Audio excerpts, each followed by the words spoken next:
La Procura di Roma ha chiesto il rinvio a giudizio dell'ex amministratore delegato di Veneto Banca Vincenzo Consoli e dell'ex presidente Flavio Trinca, ma anche di altri 9 tra amministratori e manager per presunte irregolarità nella gestione dell'istituto di credito tra il 2012 e il 2014.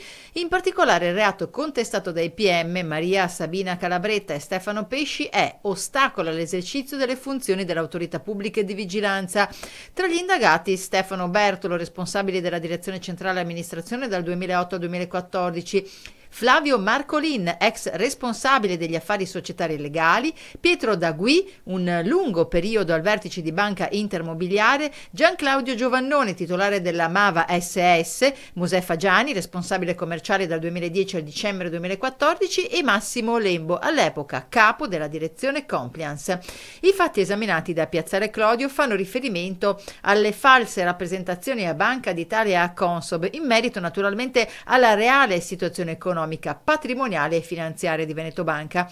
Gli inquirenti hanno peraltro già accertato che nel 2012 fu omesso di decurtare dal patrimonio vigilato l'importo delle obbligazioni TAR 1 sottoscritte dalla società Mava.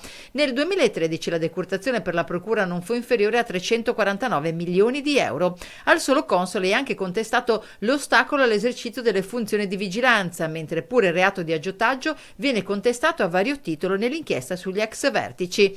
Intanto, dopo il salvataggio in extremis con l'arrivo di Banca Intesa, parlano i vertici dell'Unione Europea. La decisione sulle banche venete non ha aggirato le regole, ma il set di regole che abbiamo lascia spazio alle differenze dei diversi sistemi bancari e la Commissione è autorizzata. Parole della commissaria alla concorrenza Margrethe Vestager.